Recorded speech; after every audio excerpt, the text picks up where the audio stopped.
여러분, 오늘 저는 여러분께 솔직하게 한 가지만 여쭤보고 싶습니다. 평생을 가족을 위해 살아온 여자가 왜 집안에서 가장 외롭습니까? 새벽에 일어나 밥을 차리고 아이들 도시락을 싸고 남편이 지쳐서 돌아오면 말없이 따뜻한 국을 내어놓고 집안에서 일어나는 갈등은 조용히 덮어주고 남편의 실수도 못 본 척 넘겨주면서 수십 년을 살아왔습니다. 그런데 정작 그 집에서 그 여자에게 이런 말을 건네는 사람이 한 명이라도 있었습니까? 당신 덕분에 우리 집이 버텼다고, 당신이 있어서 우리가 여기까지 왔다고. 아마 없었을 겁니다. 아니, 없었던 것이 아니라 그 말이 얼마나 필요한지를 아무도 몰랐을 겁니다. 제가 오늘 여러분께 드리고 싶은 이야기는 바로 그 여자에 대한 이야기입니다. 세상이 알아주지 않아도 묵묵히 자리를 지켜온 그 여자. 소리 한번 지르지 않았지만 온 가족의 무게를 혼자 바쳐온 그 여자. 화려하지 않았지만 그 집에서 가장 마지막까지 남아있는 온기가 되어준 그 여자. 오늘 이 이야기를 끝까지 들으시면 아마 여러분은 자기 자신을 다시 보게 될 겁니다. 혹은 여러분 곁에 누군가를 다시 보게 될 겁니다. 영상을 보시면서 살아오면서 가장 억울했던 순간이 떠오르신다면 댓글에 짧게라도 남겨주세요. 제가 한 분 한 분 다 읽겠습니다. 부드러움을 약함이라고 착각하는 세상에 대하여 제가 오래전부터 궁금했던 것이 있습니다. 한 집안에 두 여자가 있다고 해봅시다. 한 여자는 목소리가 크고 자기 주장이 뚜렷하고 마음에 안 들면 바로 말을 하는 사람입니다. 다른 여자는 조용합니다. 웬만한 일에는 표정 하나 변하지 않고 불만이 있어도 속으로 사귀고 집안 분위기가 나빠지면 오히려 자기가 먼저 한 발 물러섭니다. 여러분, 그 두 여자 중에 가족이 실제로 더 무서워하는 쪽은 어느 쪽입니까? 그리고 진심으로 잃고 싶지 않은 쪽은 어느 쪽입니까? 제가 오래된 어르신들을 만나면서 느낀 것이 있습니다. 자식들의 기억 속에 가장 오래 남는 어머니는 목소리가 가장 컸던 어머니가 아닙니다. 권위가 가장 강했던 어머니도 아닙니다. 가장 따뜻했던 어머니입니다. 집에 들어섰을 때 그 사람의 존재만으로 마음이 놓였던 그 어머니입니다. 저는 90이 훨씬 넘은 나이에도 이 한 가지는 분명히 말할 수 있습니다. 부드러운 사람이 오래 남습니다. 단순히 오래 기억되는 것이 아니라 사람 마음속에 뿌리를 내리는 것은 결국 부드러운 사람입니다. 물을 생각해 보십시오. 물은 아무리 딱딱한 돌을 만나도 싸우지 않습니다. 돌을 향해 소리를 지르지도 않고 돌을 밀어내려 하지도 않습니다. 그냥 돌 주위를 흘러갑니다. 낮은 곳을 찾아 조용히 흘러갑니다. 그런데 세월이 지나면 어떻게 됩니까? 돌은 그 자리에 있지만 물이 지나간 자리에 깊은 골이 생깁니다. 돌의 모양이 물의 모양을 닮아가기 시작합니다. 부드러운 여자가 그렇습니다. 남편이 화가 나서 집에 돌아와도 맞받아치지 않습니다. 시어머니가 섭섭한 말을 해도 그 말을 받아서 더 크게 만들지 않습니다. 그냥 흘려보냅니다. 낮아집니다. 그런데 그 낮음이 세월이 지나면 그 집에서 가장 깊은 자리가 됩니다. 세상은 강한 여자를 존경한다고 합니다. 자기 주장이 뚜렷하고 물러서지 않고 자기 목소리를 낼 줄 아는 여자를 훌륭하다고 합니다. 그 말이 틀린 것은 아닙니다. 하지만 제가 살아오면서 본 것은 이것입니다. 강한 여자 곁에는 시간이 지나면 사람이 줄어듭니다. 존경은 하지만 곁에 오래 있고 싶지는 않아집니다. 반면에 부드러운 여자 곁에는 사람이 모입니다. 특별한 이유도 없이 그 사람 곁에 있으면 마음이 편해지기 때문입니다. 이것을 약함이라고 부를 수 있겠습니까? 저는 이것을 가장 깊은 종류의 힘이라고 생각합니다. 아무나 가질 수 없는 오랜 수련과 깊은 자기 인식에서 나오는 힘입니다. 참는다는 것이 지는 것이 아닙니다. 여기서 한 가지 오해를 짚고 넘어가야 할 것 같습니다. 제가 지금 여러분께 무조건 참으라는 말씀을 드리는 것이 아닙니다. 그것은 제가 드리고 싶은 말이 아닙니다. 참음에도 두 가지가 있습니다. 하나는 어쩔 수 없어서 참는 것입니다. 다른 선택지가 없어서, 말해봤자 달라질 게 없어서 그냥 꾹 누르고 견디는 것입니다.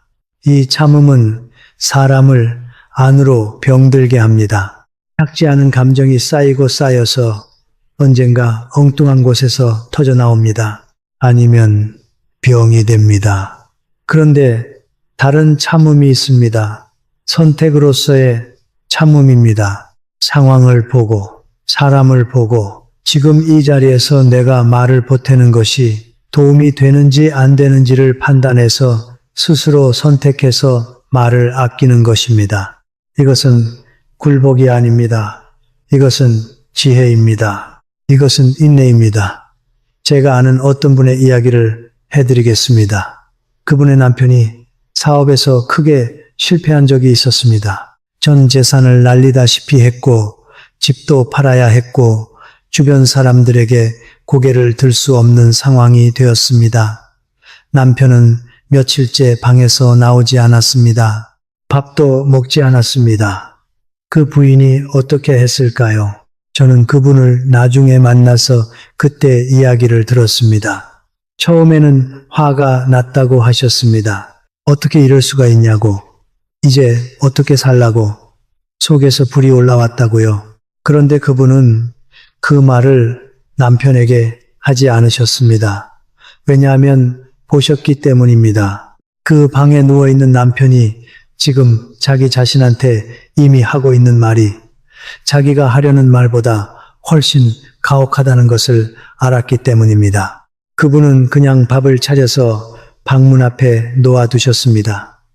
아무 말도 하지 않고 다음 날도 그 다음 날도 나중에 그 남편이 다시 일어섰을 때 이런 말을 했다고 합니다.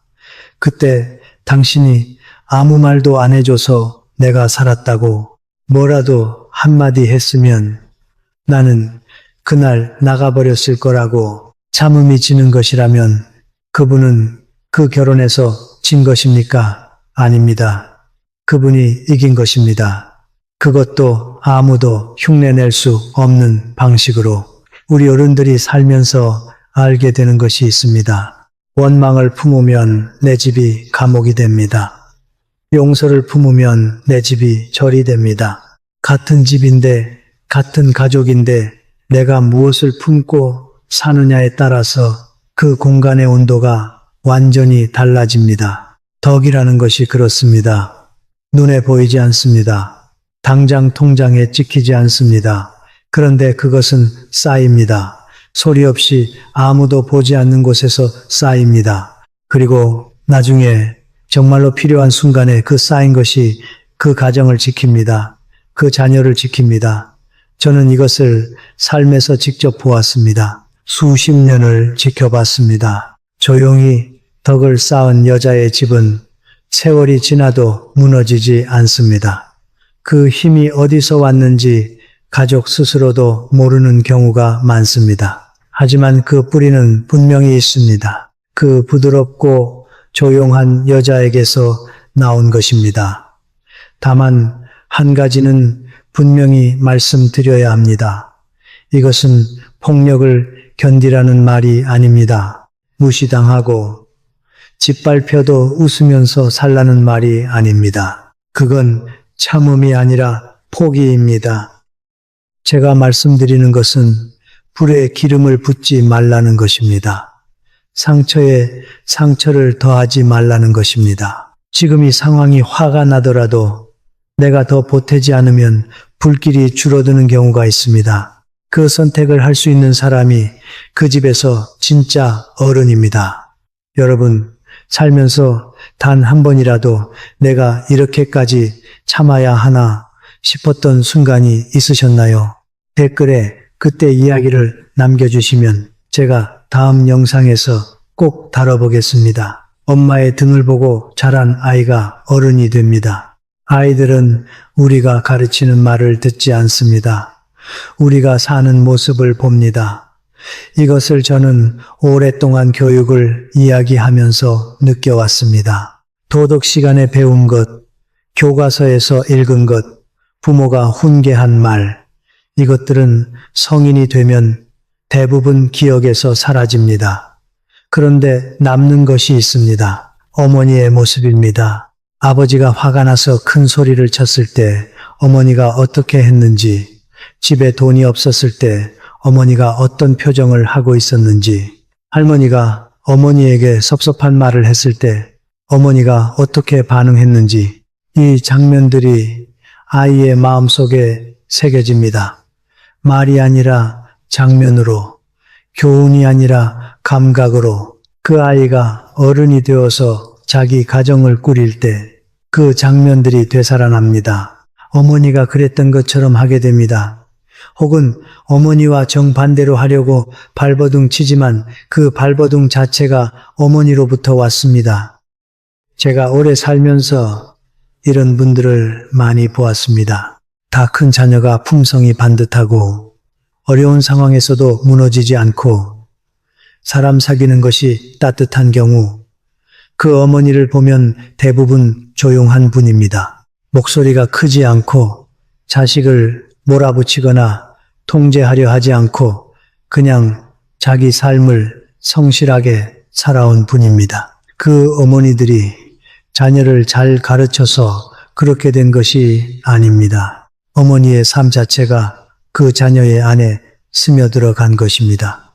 여기서 제가 조심스럽게 드리고 싶은 말이 있습니다. 자녀를 많이 관리하고 통제하는 어머니가 있습니다. 사랑하기 때문입니다. 자녀가 잘못될까봐 걱정되기 때문입니다.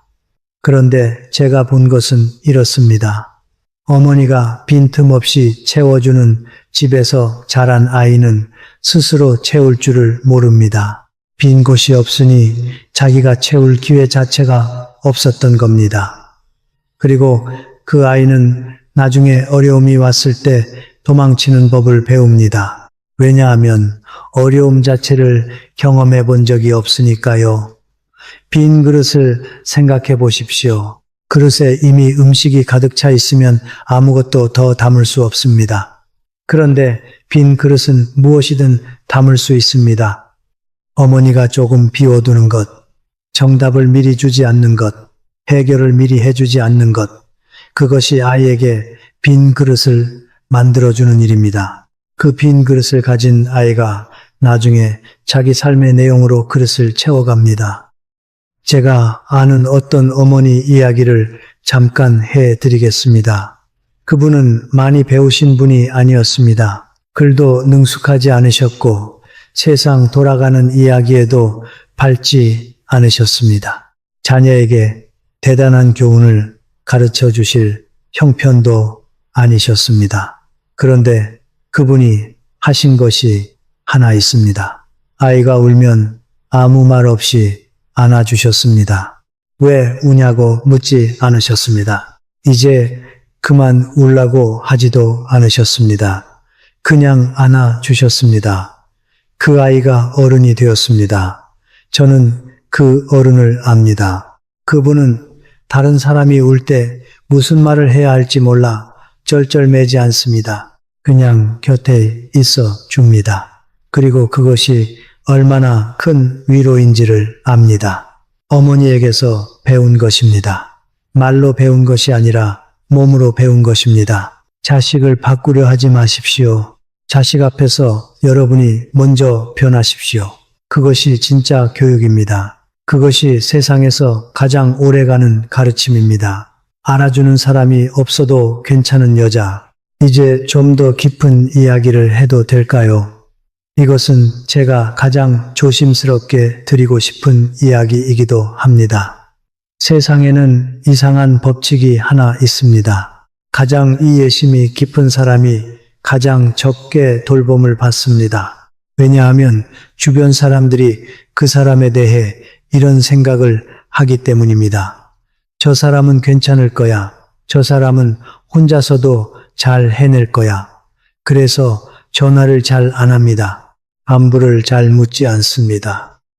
힘들지 않냐고 잘 묻지 않습니다. 그리고 실제로 그 사람이 힘들어도 티를 내지 않으니까 아무도 모릅니다. 이것이 이해심 깊은 여자의 역설입니다. 여러분 중에 혹시 이런 경험이 있으십니까? 가족 중에 누군가 힘든 일이 생기면 제일 먼저 나서서 챙겨주는 사람이 바로 여러분인데 정작 여러분이 힘들 때는 아무도 그것을 모릅니다. 아무도 먼저 연락해 오지 않습니다. 괜찮냐고 묻는 사람이 없습니다. 그때 드는 감정이 있습니다. 서운함입니다. 외로움입니다. 어떤 날은 그 서운함이 너무 커서 이런 생각까지 합니다. 내가 왜 이렇게 살고 있나? 이게 나한테 무슨 의미가 있나? 그 감정, 저는 압니다. 그리고 그 감정은 틀리지 않았습니다. 하지만 오늘 제가 드리고 싶은 말은 이것입니다. 외로움에도 두 가지가 있습니다. 하나는 버려진 외로움입니다. 아무도 나를 원하지 않아서 생기는 외로움입니다. 이것은 상처입니다. 이것은 채워져야 합니다. 그런데 다른 외로움이 있습니다. 내가 충분히 채워져 있어서 혼자 있는 시간이 고요한 외로움입니다. 이것은 상처가 아닙니다. 이것은 성숙입니다. 이것은 자유입니다. 깊은 강을 생각해 보십시오. 얕은 강은 시끄럽습니다. 돌 하나만 던져도 첨벙하고 요란합니다. 그런데 깊은 강은 조용합니다. 바람이 불어도 표면만 잠깐 일렁이고 곧 고요해집니다. 사람들은 그 강을 보고 말합니다. 저 강은 왜 저렇게 조용하지? 아무것도 없는 건 아닐까? 그런데 그 강 속에는 물고기가 살고 생명이 있고 수십 미터의 깊이가 있습니다. 조용함이 빈 것이 아닙니다. 조용함이 깊은 것입니다. 여러분 중에 조용한 분들이 계십니다. 말이 많지 않고 표현이 크지 않고 감정을 밖으로 내보이지 않는 분들. 세상은 그분들을 보고 말합니다. 저 사람은 괜찮겠지. 별로 느끼는 게 없겠지. 하지만 저는 압니다. 그 안에 얼마나 많은 것이 있는지를. 혼자인 시간이 두렵지 않을 때, 그때 비로소 누군가의 진짜 안식처가 될 수 있습니다. 쉬고 싶을 때 찾아가는 사람, 마음이 복잡할 때 곁에 있고 싶은 사람, 그 사람은 언제나 조용하고 깊은 사람입니다. 요란하고 화려한 사람이 아닙니다. 이것이 쉽다는 말을 드리는 것이 아닙니다. 이것은 정말로 어렵습니다. 알아주는 사람 없이 묵묵히 자리를 지킨다는 것 그 자체가 얼마나 큰 일인지 저는 압니다.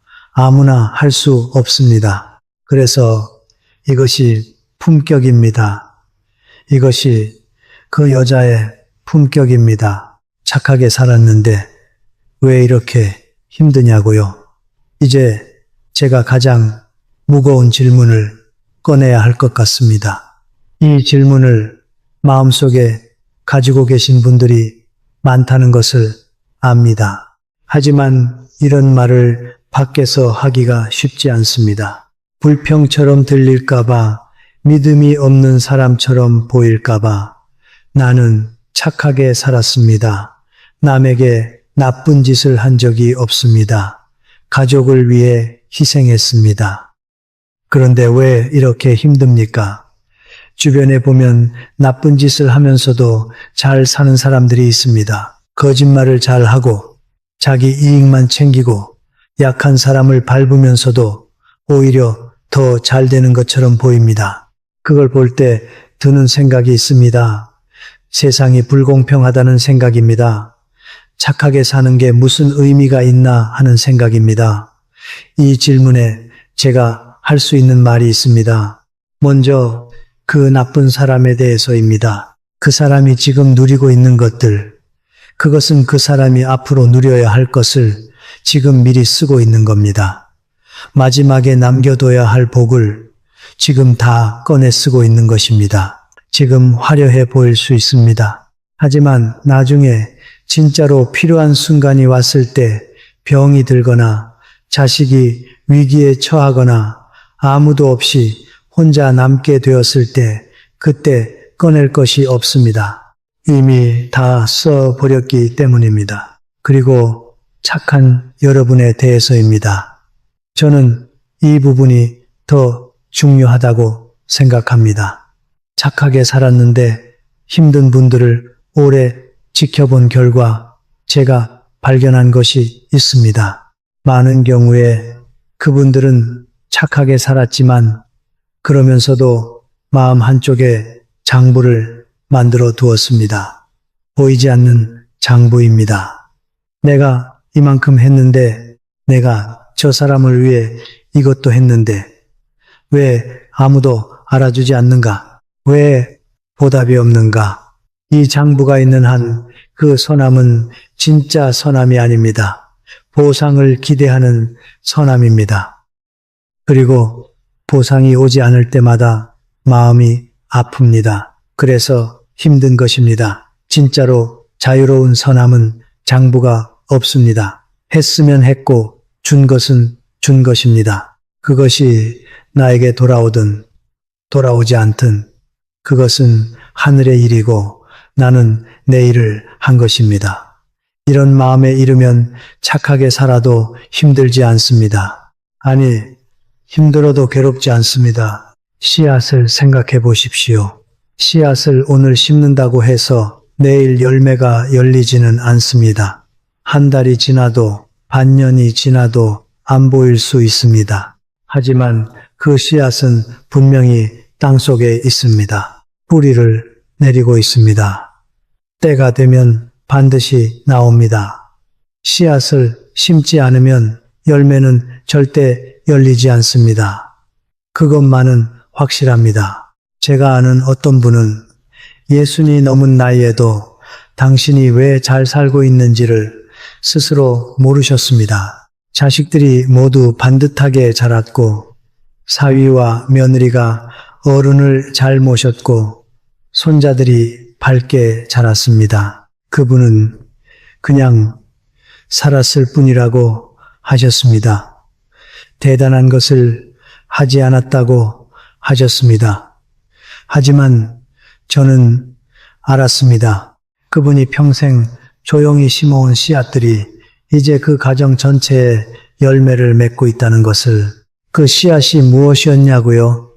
아무도 보지 않는 자리에서 흘린 눈물이었습니다. 화가 나도 소리를 지르지 않은 날들이었습니다. 힘들어도 자리를 지킨 아침마다였습니다.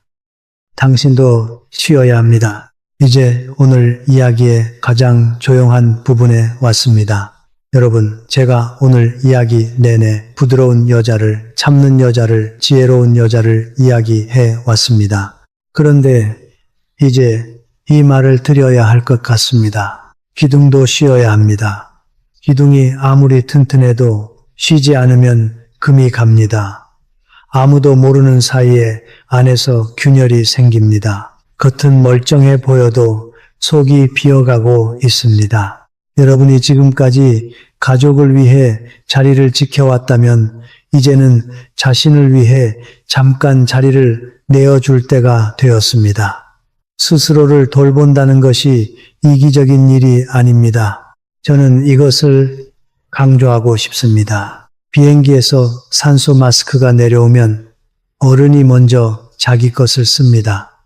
그래야 아이를 도울 수 있기 때문입니다. 여러분이 지쳐서 쓰러지면 여러분이 지키던 것들이 함께 흔들립니다. 그러니 자신을 돌보는 것은 책임감의 다른 이름입니다. 제가 여러분께 아주 작은 것 하나를 권해드리겠습니다. 하루에 딱 10분만 아무것도 하지 않는 시간을 내어 보십시오.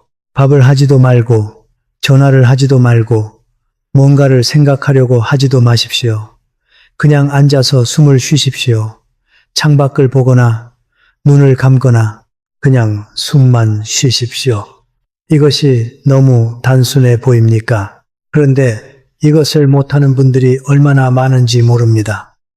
항상 뭔가를 해야 한다는 생각, 쉬면 게으른 것 같다는 생각, 내가 쉬면 집이 돌아가지 않을 것 같은 생각, 이 생각들이 여러분을 쉬지 못하게 합니다. 연꽃을 생각해 보십시오. 연꽃은 다른 꽃들과 색깔 경쟁을 하지 않습니다. 더 빨개지려고 애쓰지 않고 더 화려해지려고 하지 않습니다. 그냥 때가 되면 자기 방식으로 핍니다. 자기 자리에서 자기 색깔로. 그래도 연꽃을 보면 마음이 맑아집니다. 다른 꽃들보다 크거나 화려하지 않은데도 여러분도 그렇습니다. 다른 사람과 비교해서 더 많이 하려고 하지 않아도 됩니다. 때가 되면 자기 방식으로 자기 자리에서 피어나면 됩니다. 지금 이 순간 지쳐 계신다면 그것이 여러분이 약해서가 아닙니다. 너무 오래 혼자서 버텨왔기 때문입니다. 그 긴 시간을 버텨온 것 자체가 이미 대단한 일입니다. 그것을 먼저 인정해 주십시오. 다른 누군가가 인정해 주기 전에 여러분 스스로 먼저. 마지막으로 여러분께 드리고 싶은 말, 오늘 제가 드린 이야기를 한 문장으로 정리하면 이렇습니다. 부드러운 사람이 오래 남습니다. 소리치는 사람은 기억에 남습니다. 하지만 부드러운 사람은 가슴에 남습니다. 기억은 시간이 지나면 흐려지지만 가슴에 새겨진 것은 남습니다. 그 사람이 곁에 없어도 그 온기가 남습니다. 그 여자가 어떻게 살았는지가 남습니다. 여러분이 지금 지쳐 있어도 괜찮습니다. 알아주는 사람이 없어도 괜찮습니다. 그 자리를 지켜온 것 자체가 이미 대단한 삶입니다. 저는 그 삶에 깊이 고개를 숙입니다. 제가 이 나이가 되어서 확실하게 아는 것이 있습니다. 화려하게 살다 사라진 삶보다 조용하게 자기 자리를 지키다 간 삶이 훨씬 오래 남습니다. 그 남겨진 것이 자녀에게 전해지고 손자에게 전해지고 만나는 사람들에게 스며듭니다. 그것이 진짜 유산입니다. 오늘 이 이야기가 여러분의 마음에 작은 위로가 되었다면 댓글에 지금 여러분이 겪고 계신 일을 남겨주세요. 혼자서 가지고 있기에 너무 무거운 이야기가 있다면 여기에 내려놓으세요.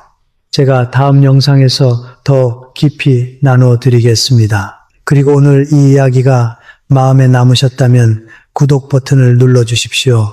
비슷한 생각을 가진 분들과 이런 이야기를 계속 나눠가고 싶습니다.